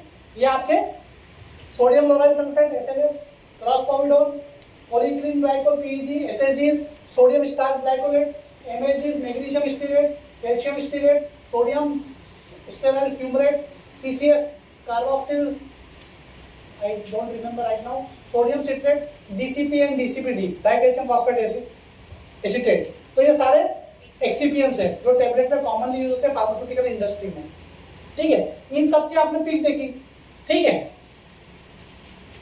और यहाँ पे 10.6 में कैफीन हाइड्रेट का पीक आ गया। अब ये क्या है? ये सारे कोक्रिस्टल प्लस ये एक्सिपिएंट मिक्स है। क्या है ये? सिर्फ पहले वाला प्योर कोक्रिस्टल है, बाकी सब में क्या है? कोक्रिस्टल एंड एक्सिपिएंट्स। तो हम देख रहे हैं कि शुरू के जो तीन है जो ब्लू कलर के हैं, SLS, क्रॉसपोविडोन और PO, इन तीनों में वो पीक्स नहीं आए हैं। पीक्स कहाँ से चालू है? SSG, सोडियम स्टार्च ग्लाइकोलेट से। MSG, देखिए MSG के ग्राफ में भी थोड़ी पीक आई, SSG में थोड़ी आई है। यहाँ से चालू, यहाँ के पहले पीक ही नहीं, यहाँ पे पीक आई, यहाँ पे पीक आई, यहाँ सबसे ज्यादा गई DCPD में ज्यादा पीक आ गई है, ठीक है। मतलब ये एक्सिपिएंट्स की प्रेजेंस पे डिस्प्रोपोर्शनेशन ज्यादा हो रहा है, इसीलिए तो कैफीन हाइड्रेट की आ रही है कि। और हम जानते हैं, हमने प्योर कैफीन का आप जब लेंगे तो प्योर कैफीन का जो आता है, तो किसका आता है? प्योर कैफीन पीक नहीं देती 10% में, कैफीन हाइड्रेट देता 5H2 है। कैफीन के अलग अलग फॉर्म है, तो कैफीन 5H2 जो है वो 10.6 पे पीक देता है। It is available in the literature in the library of the Exide. तो मतलब ये प्रूव हो गया है कि ये जो तीन ब्लू वाले हैं ये डिसोसिएट नहीं कर रहे हैं। किस कब डिसोसिएट नहीं कर रहे हैं? जीरो टाइम पे भी नहीं कर रहे हैं। अभी जीरो टाइम का ग्राफ है, represent the presence of water at 0 minutes, 0 minute में। लेकिन 0 मिनट पे जो दूसरे जैसे कि DCPD का सबसे ज्यादा AUC है, सबसे ज्यादा पीक उसी का बड़ा है। मतलब DCPD से सबसे फास्ट रिएक्शन हो रहा है 0 मिनट पे। इधर ग्राइंड किया, इधर एक्साइड किया, इट टेक्स हार्डली 2 मिनट्स। तो 2 मिनट में इतना सारा रिएक्शन हो गया, and that area under the curve is huge. वो रिएक्शन बहुत फास्ट रिएक्शन है, ठीक है। Any confusion in this slide? Okay, rapid screening with अभी ये क्या है? ये RH75 पे 1 वीक के बाद है, उसमें तो पीक वो भयंकर बढ़ गया है। ब्लू वाले में फिर भी नहीं आया है, देखिए ब्लू वाले में अभी भी नहीं आया है, ठीक है। उन्हीं में आ गया, 1 वीक में और ज्यादा हो गया, मतलब रिएक्शन प्रोग्रेसिव है। Then we made a chart कि इन्हीं एक्सपीरियंस के कारण रिएक्शन क्यों हो रहा है। तो सारे एक्सपीरियंस को लिस्ट आउट किया, उनका प्रॉपर्टी देखा, which was responsible or which may be responsible is assumed for initiating the chemical reaction. So it is found that all the excipients are listed here. सबका pK निकाला और देखा disproportionation का और pK का कुछ रिलेशन है क्या। तो ये पाया मैग्नीशियम स्टीरेट, उसका pK 4.9 है, वो डिस्प्रोपोर्शनेशन देता है। अब PEA, PO या PEG है, अब इसका PK PKB कुछ नहीं होता है, आयोनाइज नहीं होता है, इससे पॉलीमर पॉलीथीन है, इससे पॉलीमर PEG, तो इसके रिएक्शन भी नहीं हुआ, इसलिए कुछ नहीं हुआ। क्रॉसपोविडोन में भी PK PKB नहीं होता है, वो आयोनाइज नहीं होता किसी भी उस पीएच रेंज पे, उसने भी कुछ नहीं दिया। सोडियम लोराइल सल्फेट में थोड़ा सा PK है, बट लेकिन माइनस में है PK 0.09, तो माइनस वाला फेवर नहीं करता शायद। देन सोडियम स्टार का 3.83 फेवर कर रहा है। देन क्रॉस कार्बोनस सोडियम CCS 12.6 ये भी फेवर कर रहा है, ठीक है। देन DCPA का देखेंगे, DCPAD का अलग अलग 3-4 पीक होते हैं। केमिस्ट्री वाले लोग जानते हैं कि एक कंपाउंड के जितने ज़्यादा फंक्शनल ग्रुप होंगे उतने ज़्यादा उसके PKB हो सकते हैं, it's depends on the functional group. So उसका 2.1, 7.1, 12.3 इसका 3 PK है, ठीक है। तो वो दे रहा है, DCPA भी दे रहा है, देन सोडियम स्ट्राइल फ्यूमरेट भी दे रहा है, देन सोडियम सिट्रेट भी दे रहा है, कैल्शियम स्टीरेट भी दे रहा है, और ऑक्सैलिक एसिड का खुद का जो पीके है वो 4.14 है, एक पीके और एक 1.25 है, ठीक है। तो मतलब पीके का कुछ ना कुछ रिलेशन है, अभी क्या relation will see that, but because this and वो भी पॉजिटिव पीके का, negative pK 0.09 sodium chloride sulphate is not giving you, so there is something relation with the of the excipients, because of this positive pK the reaction is initiating, ठीक है, वो reaction हो रहा है, disproportionation हो रहा है, so excipients are responsible for disproportionation apart from temperature and humidity, but in the presence of humidity का प्रेजेंस जरूरी है ना। हमने उसको पानी डाल के बढ़ा दिया, रिएक्शन को फास्ट कर दिया, लेकिन वो सॉलिड में भी रिएक्शन होगा, but it takes years to get the reaction, and as you know that in pharmaceutical preparation or pharmaceutical process plant, avoiding humidity is a difficult task. It's not at all possible to make humidity zero all the time. Now this देखो उसमें reaction क्या होता है, तो what was the mechanism of that caffeine, oxalic acid, co-crystal, ये हमारा co-crystal है, salt plus salt, ये एक्सिपिएंट्स जितने भी हैं और सॉल्ट फॉर्म में, एक्सिपिएंट फॉर्म में, इन द प्रेजेंस ऑफ वाटर क्या बनता है जब रिएक्शन होता है हमको, किसके लिए, कैफीन हाइड्रेट बनता है, ठीक है। दूसरा जो भी हम एक्सिपिएंट्स लेंगे तो उसका जो मेटल होगा उसका मेटल का सॉल्ट बनेगा, मैग्नीशियम स्टीरेट लेंगे तो मैग्नीशियम का सॉल्ट बनेगा, सोडियम लेंगे तो सोडियम का सॉल्ट बनेगा, प्लस एक कॉन्जुगेटेड एसिड, ऑक्सैलिक एसिड जब टूटेगा तो एक कॉन्जुगेटेड एसिड बनेगा, ठीक है। If the pK of conjugated acid in the excipient is more than pK of oxalic acid, that is 1.2, this proportionation will be favored. मतलब आपका कोई एक्सिपिएंट है, अगर उसका पीए कोफॉर्मर के पीए से ज्यादा होगा, है ना, उसका छोटा पीके कितना था, ऑक्सैलिक एसिड के 2 पीके 2.1 एंड 4.14, इसके जिससे ज्यादा है, ठीक है, तो वो रिएक्शन को फेवर करेंगे, ऐसा थ्योरेटिकली प्रूव किया गया based on the prelim result. Okay, ये रिएक्शन देखा गया केमिकली रिएक्शन कैसे होती है। This is the oxalic acid caffeine cocrystal जिसका पीके 1.2 है, मैग्नीशियम स्टीरेट 4.9 है, मतलब उससे ज्यादा हुआ, उसकी प्रेजेंस में कैफीन हाइड्रेट बनेगा। जब कैफीन फ्री होता है एटमॉस्फेयर से ह्यूमिडिटी लेता है और हाइड्रेट फॉर्म बनाता है। कैफीन के अलग अलग हाइड्रेट फॉर्म होते हैं, तो एक हाइड्रेट फॉर्म बनाता है कैफीन हाइड्रेट, और यहाँ हमने मैग्नीशियम लिया तो मैग्नीशियम का सॉल्ट बनेगा मैग्नीशियम स्टीरेट और कॉन्जुगेटेड एसिड स्टीरिक एसिड बनेगा। ये तो केमिकली हो गया, कागज पे हो गया, कैसे हो गया, based on the theoretical knowledge. अब इसको प्रूव करना था कि सही में हम जो सोच रहे हैं वो सही है कि नहीं, इसके लिए क्या करना पड़ेगा। अभी हमने देख लिया, पता लग गया, यहाँ तक आपको भी पता लग गया कि ऐसा होता है। हम केमिस्ट्री तो है ही है, 1 + 1 2 ही होता है, चाहे चांद पे जाके करो, चाहे अमेरिका में करो, चाहे रायपुर में करो, ठीक है। उसी बेसिस पे हमने केमिकल रिएक्शन है, अगर ये टूट रहा है और हमारा एक प्रोडक्ट कैफीन हाइड्रेट बन रहा है जो कि एक्साइड में दिख रहा है, तो बाकी क्या बनेगा, है ना। तो chemistry people can easily find out, तो उन्होंने बता दिया कि नहीं यार ये ऐसा, उनकी थ्योरी पे हमने बोल दिया ऐसा रिएक्शन है। अब ये तो हो गया theoretical, now we have to prove it. तो हम इसको प्रूव कैसे करेंगे, और हमने शुरू में बताया स्तुति में कि हम सिर्फ एक ही इंस्ट्रूमेंट यूज करेंगे, दैट इज एक्सआरडी। तो ये प्रूव कैसे होगा, क्या पढ़ना पड़ेगा आपको, क्या दिखेगा एक्सआरडी में। अभी आप बोलेंगे सब कैफीन हाइड्रेट तो दिख रहा है, कैफीन हाइड्रेट दिख रहा है तो वो यहाँ हो गया, ठीक है। तो वो रिएक्शन हमको सिर्फ इधर का पार्ट दिख रहा है, दूसरी तरफ अनुमान लगा रहे हैं। कमरे में 2 लोग थे, एक व्यक्ति बाहर आ गया तो हम उसको देख लिया आपने, लेकिन दूसरा व्यक्ति कमरे में है, आप अनुमान लगा सकते हैं, आपने देखा नहीं है। The same situation is here right now. So caffeine hydrate आपको दिख रहा है तो फ्री हो गया। तो आप पता कैसे करेंगे, हम उसका एक्सआरडी करेंगे और उसके एक्सआरडी में हमको मैग्नीशियम ऑक्सलेट और स्टीरिक एसिड दिखना चाहिए, तभी तो हम मानेंगे। लेकिन अब इसके लिए जरूरी क्या है कि वो एक्सआरडी में दिखे, ये क्रिस्टलाइन नेचर की होना चाहिए। एक दूसरा, इनकी जो पीक आती है वो किसी भी एक्सिपिएंट्स और को-क्रिस्टल की पीक से कोइंसाइड नहीं होना चाहिए, वरना दोनों एक ही जगह पीक देंगे तो देख नहीं पाएंगे। It was a bigger challenge, but luckily we found out magnesium oxalate का पीक मिलता है, मैग्नीशियम ऑक्सलेट का पीक मिलता है और वो किसी भी पीक से कोइंसाइड नहीं करता है। देखिए आगे क्या है। सर जो पीक दूसरे पीक से मिलती नहीं है उनको बोलते हैं, जब आप मिक्सचर का पीक लेते हैं और जो पीक दूसरे से नहीं मिलती वो उसी की है। जैसे एक्स मटेरियल है, उसके पास 8, 10, 12, 14 पे पीक है। वाई मटेरियल है, उसकी भी 8, 10, 12 और 16 पे है। तो 16 वाली 14 और 16 वाली क्या नॉन इन्फ्रिंजिंग पीक्स कहते हैं, इसको बोलते हैं नॉन इन्फ्रिंजिंग पीक। जब दोनों के एक्साइडी ग्राफ को एक दूसरे के ऊपर रखकर सुपर इम्पोजिंग करते हैं तो जो बड़ी पीक मतलब वो मेजर पीक होना चाहिए, वो मेजर पीक दूसरे मटेरियल से नहीं मिलती है तो उन पीक को बोलते हैं नॉन इन्फ्रिंजिंग पीक्स। तो हमको नॉन इन्फ्रिंजिंग पीक फाइंड करना था। तो लकीली मैग्नीशियम ऑक्सीडेट जो बना है उसमें नॉन इन्फ्रिंजिंग पीक थी, अगर वो पीक नहीं होती तो हम उसको प्रैक्टिकली प्रूव नहीं कर पाते। Okay, so what does this graph से 10.6 पे कैफीन आ रहा है, 12.9 पे भी कैफीन आ रहा है। अब दोनों कैफीन कैसे आ रहा है, दोनों में अंतर क्या है, 10.6 और 12.19 में अंतर क्या है, what is difference, anybody? Rao sir कितना टाइम बचा है ना, because I know you have to go for some HPTLC assignment. कितना टाइम हो रहा है, 5 minute 10 minute 10 minute. So now we will move fast. So I need your cooperation. Yeah, ये दोनों पीक में अंतर क्या है, ये 12.19 में भी कैफीन है और 10.6 में भी कैफीन है।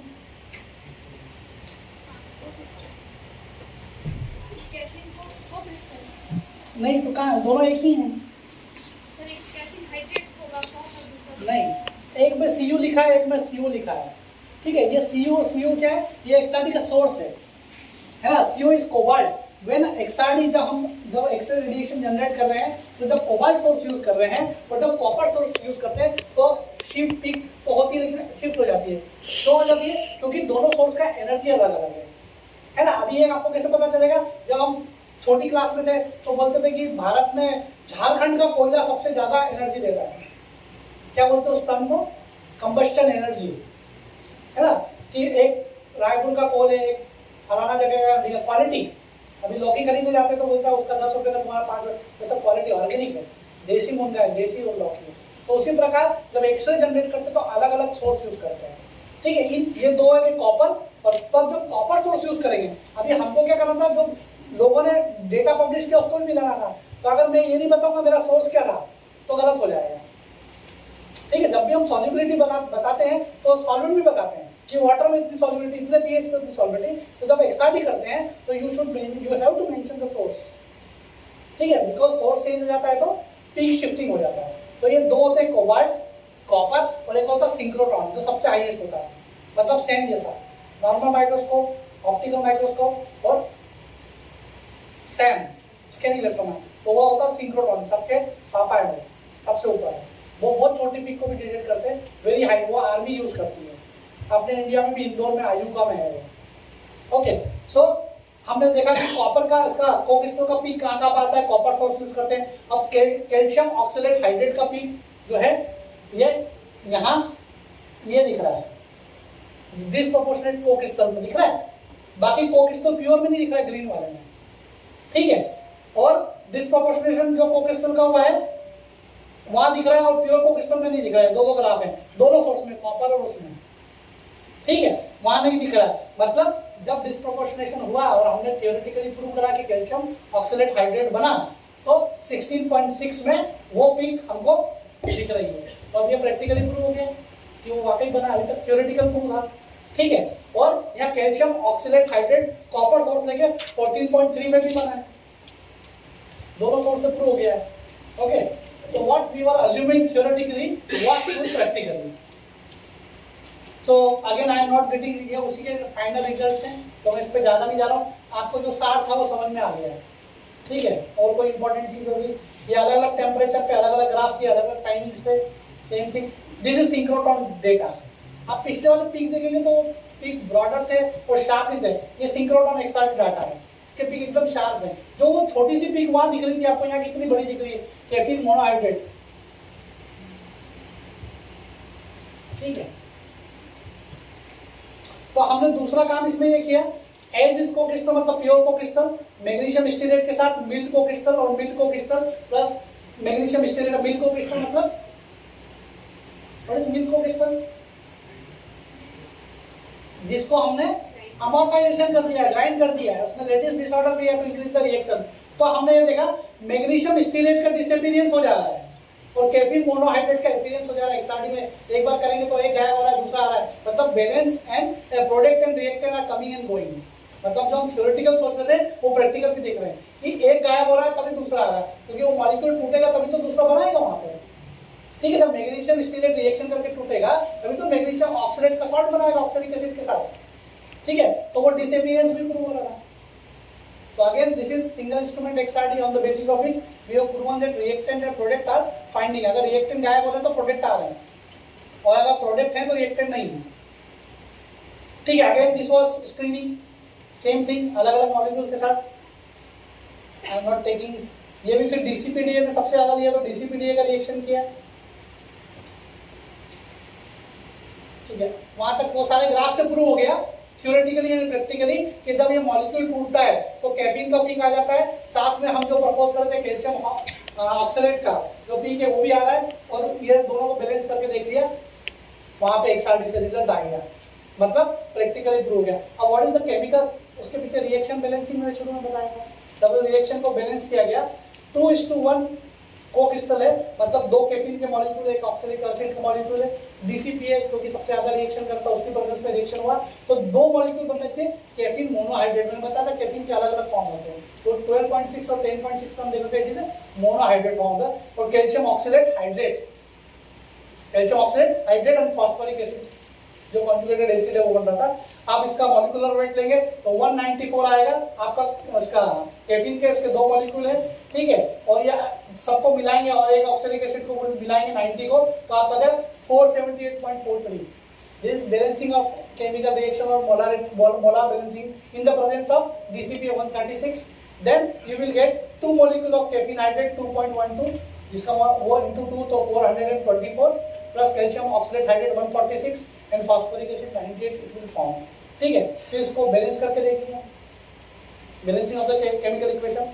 ठीक है, अब ये बैलेंसिंग क्यों करी है, ये लास्ट वाली लाइन में बताया, ये बैलेंसिंग इतनी मेहनत इसलिए करी है कि 78% ऑफ कोक्रिस्टल प्लस 22% ऑफ DC। आपको पता है जितने भी एक्सीपिएंट्स टेबलेट बनाते हैं कई बार आता है कि 2% ग्लाइडेड है, परसेंटेज में लेते हैं, तो उसके लिए कि जब 78% कोक्रिस्टल है और 22% DCPA है डाइकैल्शियम फॉस्फेट, और is equal to 1:1 molar ratio required for complete disproportionation of कोक्रिस्टल।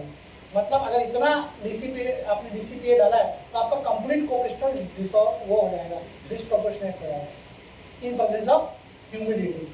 Okay, तब ये एक्सपेरिमेंट भी करके देख लिया कि इतना परसेंट डालते तो पूरा चला जाता, कोक्रिस्टल का पिक आता ही नहीं है। ठीक है, सो जब उसको 1:1 मोलर रेशियो में करेंगे तो ये भी प्रूव हो गया, और फिर इसी रिएक्शन का काइनेटिक्स स्टडी कर लिया ग्राफ बना के कि इधर उसका टैबलेट बनाया। अनदर इंपॉर्टेंट थिंग, इसका नाम PXRD पाउडर XRD, लेकिन यहाँ मैंने टैबलेट का बताया है, तो 2 डायमेंशनल XRD होता है। ठीक है, तो what is the use of XRD, आपका जो XRD में सैंपल डिस्ट्रॉय नहीं होता है, वो टैबलेट का XRD दिया और टैबलेट को खा सकते हैं, तो it is a non destructive technique. ठीक है, अगेन आप HPLC करेंगे, HPLC करेंगे, सॉल्यूशन बनाएंगे और रीडिंग लेंगे, अब उसको यूज नहीं कर सकते हैं, यहाँ टैबलेट को यूज कर सकते हैं, बार बार सेम टैबलेट का रीडिंग ले सकते हैं, अगेन नॉन डिस्ट्रक्टिव टेक्निक। ठीक है, तो यहाँ पे बताया है कि कितना टाइम लगता है नॉर्मल कंडीशंस पे, ये ग्राफ के द्वारा बताया है, उसका काइनेटिक्स बताया। अभी ये तो प्रूव है कि रिएक्शन होता है, लेकिन रिएक्शन अपन ने हाई ह्यूमिडिटी हाई टेम्परेचर पे किया है। अभी नॉर्मल में कितना टाइम लगता है ये इसलिए पता है कि उसका शेल्फ लाइफ कितना होगा, कितने दिन में कितना बायो अवेलेबिलिटी कम होगा, क्लेम लेवल अमाउंट कितने दिन में कम होगा। सो this is the graph for that. Again it is second graph. अब एक जो था वो क्या था, डिसअपीयरेंस ऑफ द कोक्रिस्टल, और ये ग्राफ बनाया अपीयरेंस ऑफ द प्रोडक्ट। मतलब अगर कैफीन ऑक्सैलिक एसिड कोक्रिस्टल टूट रहा है तो क्या बनना चाहिए, वो कम होगा, टूट रहा है तो बनना क्या चाहिए, कैफीन हाइड्रेट बनना चाहिए। तो अपीयरेंस ऑफ कैफीन हाइड्रेट ये बढ़ रहा है समय के साथ, वो कम हो रहा है, ये बढ़ रहा है, मतलब हमारा रिएक्शन पॉजिटिव डायरेक्शन में है। What was the conclusion, as is cocrystal are stable at RTN 75। जो एज इज कोक्रिस्टल है, क्योंकि हमने चुना इसलिए था कि वो स्टेबल है, तो कोक्रिस्टल में कुछ नहीं मिलाते हैं, तो वो RH और 75% है। हमने देखा 98% पे भी 4A फिक्स है, शुरू में स्लाइड में बताया था, इसलिए हमने वो crystal screening with excipient in presence of water show the disproportionation. तो अभी तक यही थ्योरी थी कि सिर्फ वाटर में ह्यूमिडिटी करता है, हमने ये प्रूव किया कि एक्सिपिएंट्स भी उसमें एक इंपॉर्टेंट रोल प्ले करते हैं। ये प्रूव हो गया। Third, vapour, water vapour is the medium for disproportionation, मतलब पानी के हमने अमाउंट बना तो रिएक्शन फास्ट हो गया। तो जो रिएक्शन को इनिशिएट कर रहा है वो क्या है, humidity, there is water vapour. Potential mechanism, reason क्या है, lattice disorder at the surface of co-crystal and excipient particle, water solution leads to the plasticization, Tg lowering, increase in molecular mobility and facilitate the disproportion। ये होता क्यों है, क्योंकि जब processing condition आती है एक जगह से दूसरी जगह लगाते हैं तो क्रिस्टल में डिसऑर्डर हो जाता है, डिसऑर्डर हो जाता है तो रिएक्शन, उसकी रिएक्टिविटी बढ़ जाती है, और रिएक्टिविटी बढ़ जाती है तो वाटर सॉर्प्शन फास्ट हो जाता है, वाटर सॉर्प्शन फास्ट होने से उसका Tg लोअर हो जाता है, उसके कारण मॉलिक्यूलर मोबिलिटी बढ़ जाती है और रिएक्शन तेज होता है। तो इससे प्रूव हो गया। लेकिन ये प्रूव करने से भी ज़्यादा टास्क क्या था, ये प्रूव कर किसी गलत से हमको उसको बचाना था। Then what we did, we made that जो टेबलेट बना है उस टेबलेट का हमने कोटिंग कर दिया ऐसे मटेरियल से जो ह्यूमिडिटी को परमिएट नहीं करता है, और उस टेबलेट की स्टेबिलिटी बढ़ गई। So this was the work. Hope you understand. This was Dr. Raj Suryanarayan who did, under whose mentorship we did this work. This is my co-fellow. He is from basically chemistry and he is a PhD student of Michael Zoratko, जिनका नाम बताया था father, उनका student है। हम दोनों ने साथ मिलकर काम किया है। Okay, thank you for your patient listening. और कोई किसी को कुछ क्वेश्चन पूछना है तो आप पूछ सकते हैं।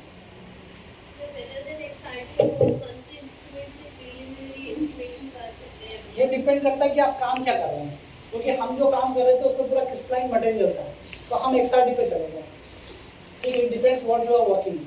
अगर सपोज क्रिस्टलाइन में ही हम कर रहे हैं तो क्रिस्टलाइन के लिए Raman spectroscopy and XRD are the best.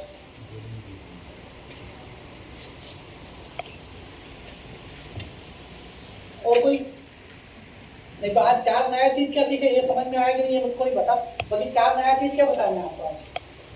Can anybody repeat? पीछे पीछे, थर्ड फोर्थ रो। आप पीछे वाले लोगों मिडिल रो वाले कम बोल रहे हैं। क्या सीखे आज, कार्ड क्या नाम कम बताया है? अरे ऐसे बोलो तो सुनाई नहीं पड़ रहा। अच्छा एक एक लोग एक काम बोलो। एक इसे मिडिल रो में से बताइए 2। Yes you. हाँ, surface acidity. Anybody else? pH max. Yeah, this row. Yes, you. Micro environmental pH. And what about the other?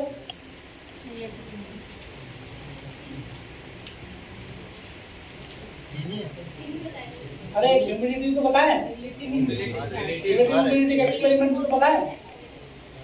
ठीक है, तो ये 4 चीज तो कम से कम सीख गए। ठीक है, इसमें से जितना जितना सीखा है वो आप लोगों की कैपेबिलिटी है। ठीक है, थैंक यू। आगे बोलिए।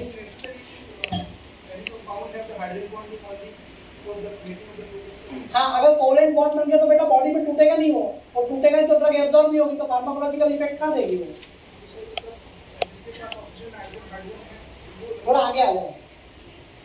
सर तो मतलब इसके लिए जरूरी है कि उसके पास मतलब रेगुलर इक्विलिब्रियम होगा, वही कंपाउंड ही हम बना पाएंगे बोल तो सही। हाँ, अगर आप वैसा नहीं चूज करेंगे और वो दूसरी बॉन्डिंग हो गया, स्ट्रॉन्ग बॉन्डिंग बना ली, तो बॉडी में टूटेगा कैसे। अब जैसे ही बॉडी में जाता है तो जितने भी बॉडी के फ्लूइड उनमें क्या है, वाटर है, तो वाटर की हाइड्रोजन हायरार्की सबसे ज्यादा है, तो ऑक्सैलिक एसिड को छोड़ के वाटर में आ जाएगा, और जैसे वाटर में आ गया तो नॉर्मल ड्रग है। अभी हमको प्रॉब्लम क्या है, उसकी स्टेबिलिटी में प्रॉब्लम है, बाहर अंदर बॉडी में थोड़ी प्रॉब्लम है।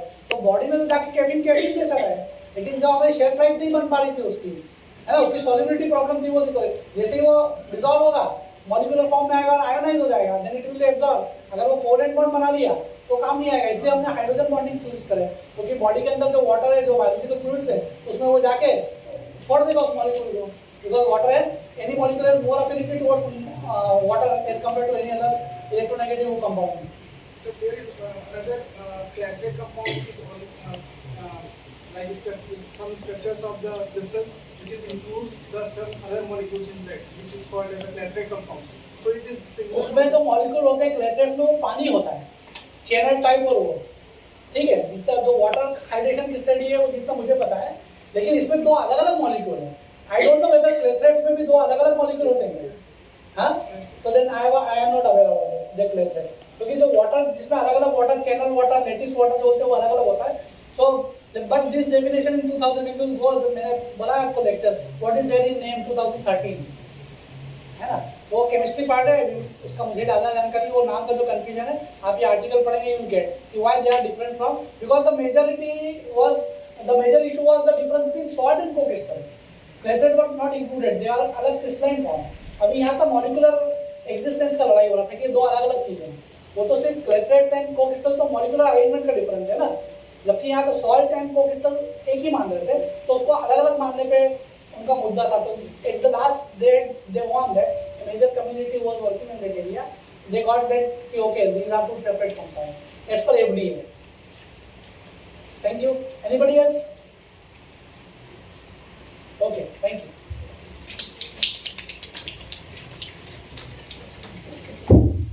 Thank you, sir, for sharing your deep knowledge with us. It will be a great pleasure for us to listen to you again in our future events.